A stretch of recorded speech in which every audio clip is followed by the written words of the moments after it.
Welcome. We'll start with the Kurukshetra March 2018 summary that talks about budget. Now, some of the important things that we would be talking about are the major schemes for the agricultural development, for the development related to health and education, mainly in the rural areas.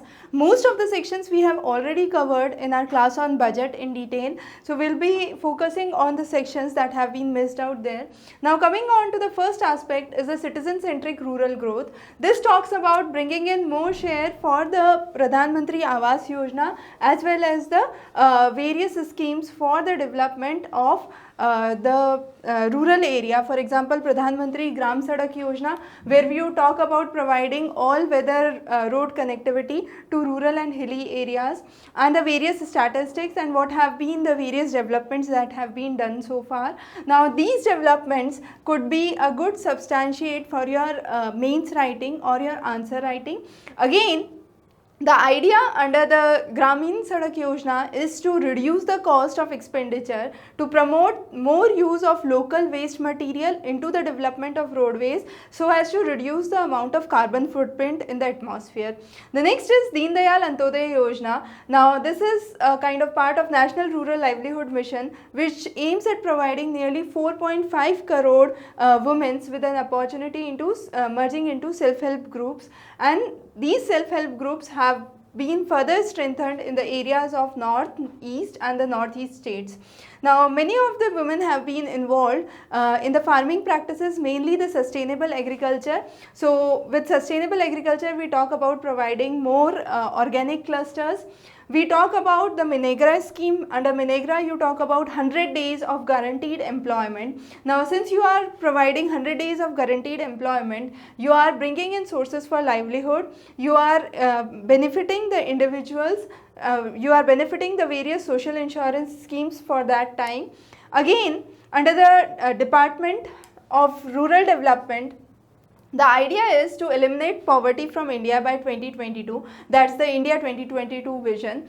Now, for that, what we talk about is diversifying the livelihood. So, moving from agriculture to agro-allied activities, moving from agriculture to animal husbandry and poultry, a kind of mixed activities, those could be sustained in the rural areas. Kusum is one of the interesting projects where you are talking about generating solar energy.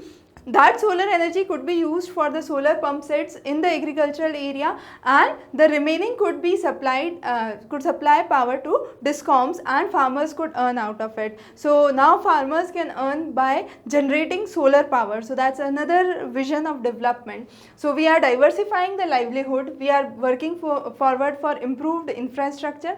So, under improved infrastructure, we talk about two schemes. One is the Ujala scheme, where you talk about providing LPG connections at a subsidized rate to 8 crore people, and the next is Saubhagya scheme, which talks about the last mile connectivity for electricity to nearly 4 crore people. We also talk about wage employment and self-employment through the Rural Self-Employment Training Institute, which is known as RSETI. Now, this talks about covering nearly 7 lakh poor households per year and to improve the skill building capacity. The next is Mission Antyodaya. Under Mission Antyodaya, we talk about 1 crore households in the Gramin Panchayat which should be brought out of the poverty line, and we are bringing in more development opportunities into that area. Mahila Kisan Sashактikaran Pariyojana, that talks about empowering the female farmers by creating more self-help groups and sustainable agriculture with introduction of solid liquid waste management technology, manufacturing of organic compost and so on. Now, to involve citizens, there are various citizen-centric apps. These apps are in the form of Gram Samvad. You have Meri Sadak, Awas app, and all those are aimed to improve accountability.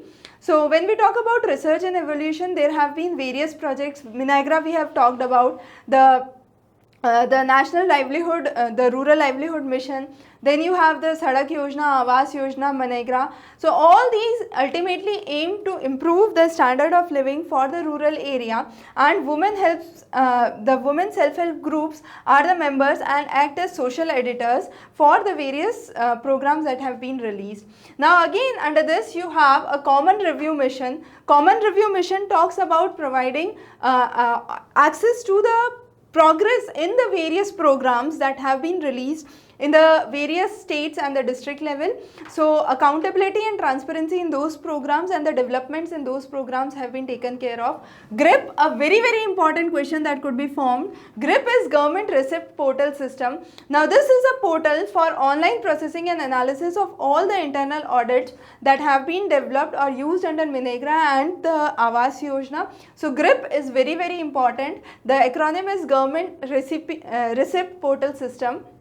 The next is DISHA. We have already discussed DISHA before. It's a District Development Coordination and Monitoring Committee which was constituted last year, and we talk about developing the various schemes under DISHA portal. The next is doubling the farmer's income. Again, a long answer question can come on Pradhan Mantri Krishi Sinchai Yojana, which has two major objectives. First is providing water to every farm. The next is more crops per drop. It has four important components. That is the Accelerated Irrigation Benefits Program, the catering to the minor irrigation level aspects, watershed development, and lastly the issues of micro irrigation. So four of these are the major components. Now nearly 30% of the land holdings have been covered under irrigation. The average rainfall is 750 mm or more, and then you have less than 60% of annual replenishable groundwater resources. So all those have been taken care of under this the Krishi Sinchai Yojana. Those have been the development under this. Now again, the idea is when we are adopting a technology, the initial cost is high. So we need to compensate that initial high cost. We need to provide minimum support price to the farmers. For that, we also need to provide or develop the farmers to improve the production of crops, manures, chemicals, and to decrease the maintenance cost. The next is Farmer Producers Organization, which are known as FPOs. Now these FPOs basically enhance the productivity by a more efficient, cost effective system and sustainable resource use that could be done. Operation Greens, again a very important project taken under the budget, this year's budget. The idea under Operation Greens is to work on the perishable commodities which are posing a main challenge to the farmers and the consumers. So working on the perishable commodities would be the main idea. The next is, both under Operation Greens and Sampada, we are trying to have a kind of organic farming approach which focuses on cluster level development, and this cluster level development or cluster models talk about creating village clusters where the projects would be initially started and later on those would be spread on. Under the bamboo mission, we talk about bamboo is also known as the green gold, and government has launched a reconstructed National Bamboo Mission, which is an integrated development of horticulture and 100% centrally sponsored scheme. So that's again very important. For as far as agriculture exports are concerned, India is fourth largest agro exporting country from the world, and we are working more on marketing. So far our idea was production, so it was mainly a production oriented economy, and now we are moving to a market oriented economy. So we need to strengthen the marketing network. The Agri Market Finance Infrastructure Fund, which has a corpus of 2000 crore or more, and develop many rural hearts into the Grameen agricultural market. Now this concept of grams has also come up with this budget. So converting rural hearts into grams or the Grameen agricultural market is again important. Under food production, we talk about various aspects like providing employment, minimizing the wastage, enhancing the shelf life, increasing the farmer's income, and so on. So those are the key aspects under food processing. Now food processing definitely requires support from various aspects, so research and development, policy planning, creation of infrastructure, and expanding the existing capacity or capacity building are some of the key concerns under that. The next is providing agricultural credit. Now when you are giving a credit to the farmer, what would happen? He would have more options to invest, his livelihood would increase, the dependency on the informal lending sector would decrease where he could be cheated on, the investments would increase, and farmer can use more technology into the field with the means of the credit coming in. Similarly, with the credit facilities, you have the expansion of agro-allied activities, so aquaculture, animal husbandry, those would be enhanced. Now when we are talking about a blueprint for rural revitalization, we have three major components. First is a systematic procurement method. So we have e-NAM, we have a national agricultural market which has a kind of electronic portal and is a one place for the farmers to exchange the crops or to sell the crops and the produce. Next is to raise the farm credit targets and expand the existing network that is there. So those are the key aspects under that. Again, as we said, for all the agriculture and agri-allied activities, our target remains very simple: to increase the minimum support price for the farmers, to develop a last mile infrastructure, realize the untapped export potential and facilitate more cash flow into the economy. So those are the key aspects that have been covered. So as we can say, under the Kusum scheme, what we previously said, now farmers can generate solar power and even sell that beyond using it in the farms. This is known as the Kisan Urja Suraksha Utthan Maha Abhiyan. This is very important for your prelims. What is this Kusum scheme and why it is aimed for, what it is aimed for. Now under Eklavya Vidyalaya, it's set up in every block which has 50% scheduled tribes population, and nearly 20,000 tribals have been accommodated under the Navodaya Vidyalaya. So education is again becoming a focus area. Skill development under Kaushal Vikas Kendra has been given a priority, where recognition of prior learning is again a very important concept that has been taken care of. 60% of the youth in rural area and 70% youth in urban area is outside the labor force, which is a big quantity or a big proportion, and we need to incorporate that into the existing workforce. So providing them short-term certificate courses and recognizing the prior learning for already employed people is an important step. Then again, under Deen Dayal Upadhyay Gramin Kaushal Yojana, you are trying to provide skilled training programs for poor youth. The next is Ajivika Gramin Express Yojana. It's a source of livelihood to the members of self-help groups, and it helps them by providing public transport services in the backward area. SVEP, again very important, Startup Village Entrepreneurship Program implemented under the National Rural Livelihood Mission, and it has been promoted across 17 states. Stand Up India is again to promote entrepreneurship mainly among women SC/STs. Then you have various announcements in the union budget this year. That was the completion of the third phase of the Gram Sadak Yojana, establishing more mega food parks. 12 new have been proposed. Government has increased the allocation to improve the social metrics of nearly 115 backward areas, providing employment in all sectors, establishing Kaushal Kendra. Then you have Ayushman Bharat, a very important component. Now this includes the National Health Protection Scheme, which targets nearly which will now be, as of today, it would be rolled out in the month of October, initially in the few states and later on across India.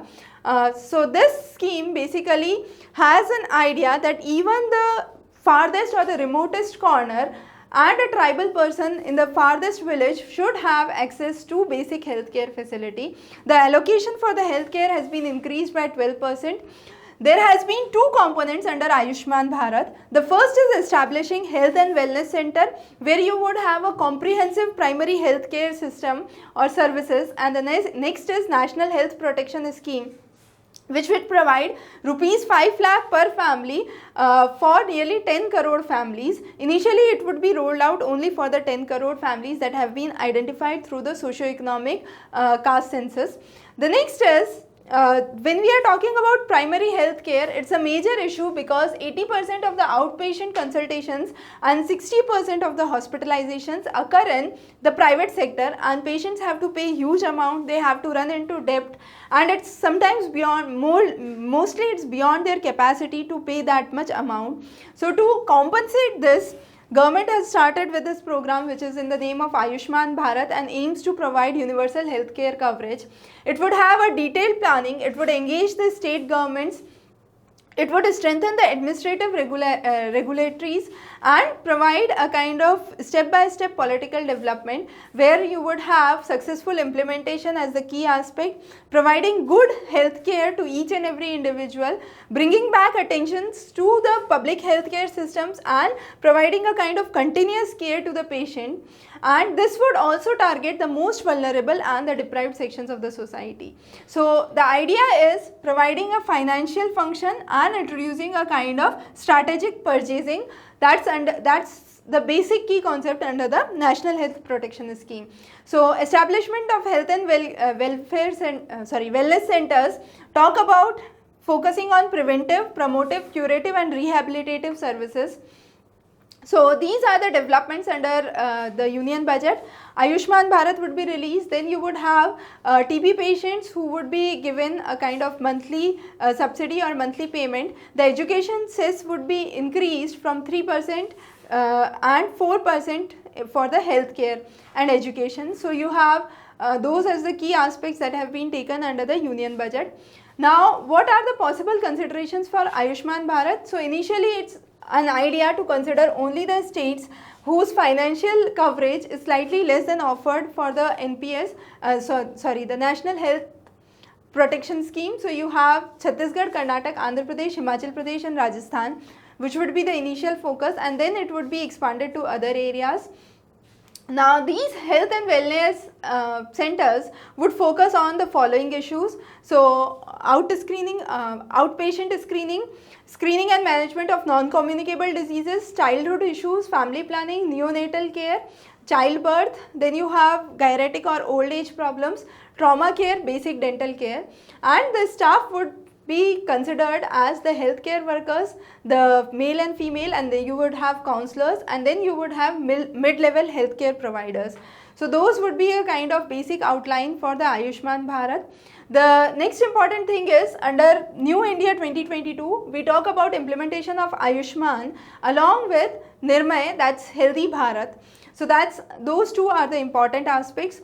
You had Rashtriya Swasthya Bima Yojana launched in 2008 under the Ministry of Labour and Employment, which aims to provide 4 crore below poverty line family the coverage. Then you have the education, which the next focus. Under education we talk about moving from blackboards to digital boards and providing more access to scheduled tribes, integration of the various schemes, revitalizing the infrastructure. So national policy on education would include the universalization of elementary education, and various projects have been part of it like Mahila Samyak, Lok Jumbish, then you have district primary education, Sarv Shiksha Abhiyan, Operation Blackboard and so on. So this talks about increasing the national program on education, talks about increasing the enrollment for girls, SC/STs, increasing more autonomy of the boards for secondary education, providing more technology and vocationalization of education. So you have Rashtriya Madhyamik Shiksha Abhiyan, that's for the middle school or the secondary level. Then you have centrally sponsored scheme for reconstruction and reorganization of teacher education that talks about in-service and pre-service training for the teachers. Then you have merger of 3 schemes. The Sarv Shiksha Abhiyan covers 1 to 8. Then you have Rashtriya Madhyamik Shiksha Abhiyan that covers 9th and 10th. And then you have the CSSTE, that's the centrally sponsored scheme for reconstruction and reorganization of teacher education, which talks about providing infrastructure and institutional support. So the key idea is to promote more equity and develop or improve onto the quality. Bring in more children into the system and integrate the various training structures. So those are the key aspects that have been covered for the education. So again you talk about the assessment, so it's mapping of the learning outcomes, bringing in more innovations into the school, and school assessment, that has been the key aspect. Now for the women, there have been various programs that have come up. First of all, we need to move out from the patriarchal mindset and the lack of equal opportunities. So the focus areas under the integrated child development service that has been launched under the ministry talks about improving nutrition, checking out the issues of malnutrition, reducing the school dropout rate. For fighting malnutrition, you have the National Nutrition Mission that has been established. Then you have Anganwadi services introduced in 1975 for family planning, nutrition, education, supplementation and immunization. The next is Pradhan Mantri Matru Vandan Yojana that's for the pregnant and lactating mothers. The next is providing crèches in the unorganized sector. National Nutrition Mission for malnutrition, nearly 3,000 crore corpus has been put up for the initial establishment. Child protection services, protecting child from abuse or exploitation.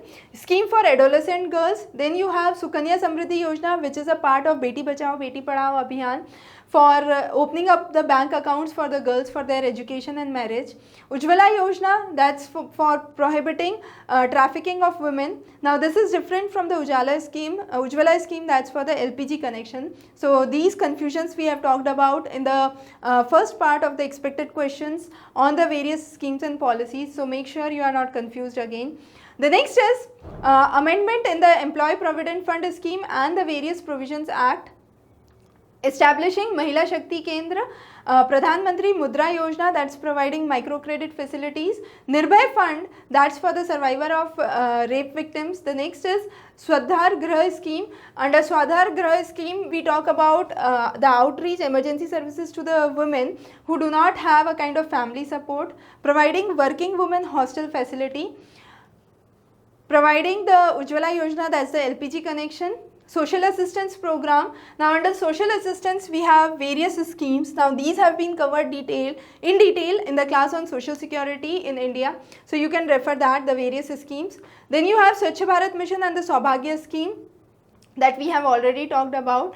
Now the next is the various initiatives for the farmer welfare. For farmer welfare we talk about the Krishi Sinchai Yojana, developing the infrastructure in agricultural areas, food processing parks, providing market for smaller farmers and arresting the price volatility in various sectors. So those are the key aspects that we talk about. Now the next is the sustainability of agricultural sector depends on increasing the technology in the following sectors. So for seeds, fertilizers, soil testing, institutional credit, irrigation, risk assessment and access to agricultural market. So those have been the key aspects. Now APMCs or connecting the rural markets is again a major aspect. So that has been done under the National Agricultural Market Scheme. So APMCs basically lead to a kind of oligopolistic market where few companies or few economies survive and they are yet to reap the benefits to the farmers. So right now what happens is only the actual price what a consumer is paying, only 1/4 of it goes to the farmer and that amount needs to be sustainably increased. So that's the basic idea. So creating more employment, reducing the waste that is being generated, establishing agro enterprises in a way such that we are moving from a production based approach to a market based approach. So those are some of the key developments, and the rural livelihood that we have already covered. So those have been the basic issues that have been developed under that. Rural employment is again key important. So rural employment under MNREGA, we focus on creating quality assets. We talk about working on the faulty work plans, providing selection of the projects, providing good survey of the work that has been done, good work design estimate should be given, work execution should be done and technical supervision should be taken care of. So these are some of the drawbacks that we actually face now, and what we said are to be some of the recommendations that have to be followed for the development in the rural areas. The next is rural infrastructure. So for rural infrastructure, we aim at increasing the road connectivity. We aim at providing the digital networking, the availability of internet into the rural areas. So bringing in minimum livelihood for the rural areas, increasing the contribution in the budget. So National Livelihood Mission and MNREGA have increased the contribution from the last year budget. So you have increased by 28% and 15% respectively in the two schemes that has been done this year. Then you have development of the roads. You have Bharatmala Pariyojana, which would be providing seamless connectivity in the backward areas, providing electricity under the Deen Dayal Upadhyay Gram Jyoti scheme. So intensifying the electrification of village, feeder lines, commissioning of various substations and distribution of free LPG is some of the major aspects that we need to cover. The next important development, so under this Awas Yojana, we are talking about focusing on some of the states which would have the highest beneficiaries. So the states which are having the highest beneficiaries under the Awas Yojana are important. So just take a note of that. Rural electrification is important. So we are moving from the kind of non-renewable sources of energy to renewable sources of energy. Kusum is one of an project that we have started under that. Then again we are talking about generating energy from waste resources. India has moved nearly 73 spots to 26th rank in the World Bank's list of electricity accessibility in 2017. That's a good sign for the development.